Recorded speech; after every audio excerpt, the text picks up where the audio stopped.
negatively affects people's health more than anything else.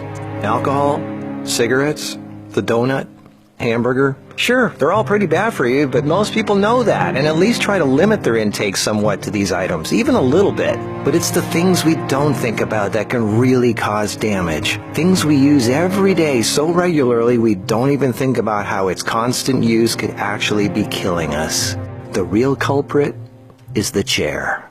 We were given legs for a reason. Most third world cultures don't even have chairs, and they walk an average of 10 miles a day. We in the modern world, on the other hand, spend most of our entire waking days sitting down. People go right from bed to sitting on the toilet, after which they sit at the breakfast table, then they sit in a car as they drive to work and spend the entire day sitting at a desk, only getting up to sit in the toilet and in the cafeteria. Then they sit in the car to drive and sit at the local bar for happy hour. Then when they've had enough of that, they go drive home and spend the rest of the day sitting in a comfortable chair watching TV before they crawl to bed to recover from all the physical exertion that day. And when people go out, they sit at a restaurant or a movie theater. Sitting all day is far worse for you than you might think. A 2010 American Cancer Society study following over 123,000 people from 1993 to 2016 found these alarming results. People who were inactive and sat for over 6 hours a day were 94% more likely to die during the time period studied than those who were physically active and sat less than 3 hours a day.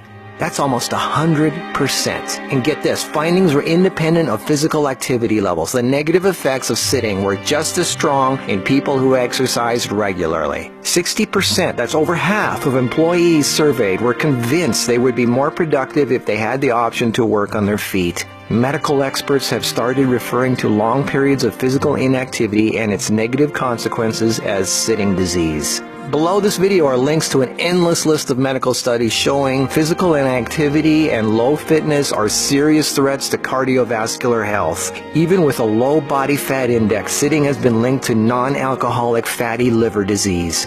Studies showing differences in brachial and femoral artery responses to prolonged sitting. Studies showing reducing sedentary time may protect DNA. Sedentary lifestyle has been linked to depression. How sitting less increases muscle mass. Multiple studies linking diabetes to inactivity and sitting. Cells in idle muscles don't respond well to insulin, so the pancreas produces more and more, leading to diabetes. And how 5 minutes of standing every half hour can improve glucose metabolism and really help postmenopausal women who are pre-diabetic. Blood pressure drops when standing compared to sitting. A Cornell University study found that sitting more than 1 hour induces biochemical changes in lipoprotein lipase activity, that's an enzyme involved in fat metabolism, and glucose metabolism, leading to deposits of fats in adipose tissue rather than being metabolized by muscle, and increases heart attack risk, coronary heart disease, and kidney disease. This happens in both fit people who do regular aerobic activity and also unfit overweight people. This means regular exercise does not cancel out these effects of sitting the rest of the day. Sitting a lot is asking for trouble, no matter who you are.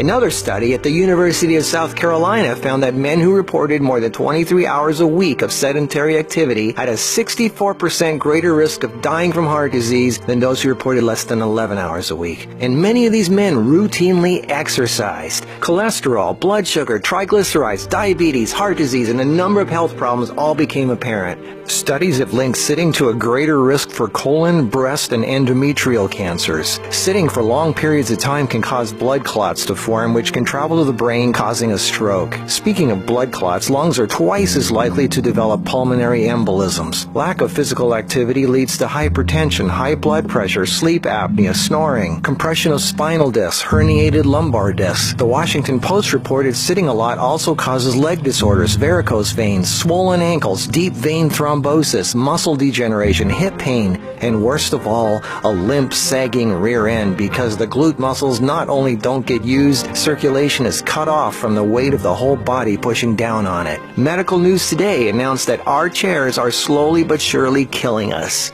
The links to all these studies are listed below this video. So what do? We have to work, right? Well, the first thing to have to look at, obviously, is our desk. It's actually becoming commonplace in many offices, factories, and even schools globally to switch to standing desks. They even have desks that instantly adjust from sitting to standing position and back down again as needed. Just Google standing desks and you get all kinds of companies. I myself use standing desks to do my video editing and even have a treadmill desk for doing my office work and online stuff. I find this much more effective than the bicycle desk I have for working on the computer. Even though my legs are moving, you're still sitting, and the leg muscles are not supporting the weight of the body. And this is why being on our feet is so important and effective.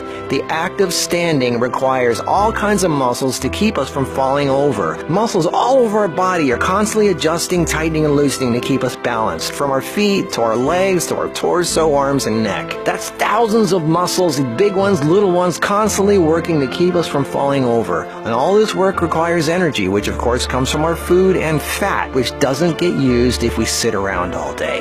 So do as much as what you normally do standing up if you can. And if you can't, stand up every half hour for 5 minutes. Even if you don't do much, just stand up. And if you really want to get things moving, do some squats. And I don't mean 3 or 5, I mean 20 or 30. Take the stairs instead of the elevator. Throw out the TV and do more yard work. Clean up the house more. Do more repairs. Go to the park. Walk down the street or just stand around. Anything. You are not designed to sit. You are designed to be upright. Half your body is legs. They are there for a reason. Use them. If you value your life, get off your ass.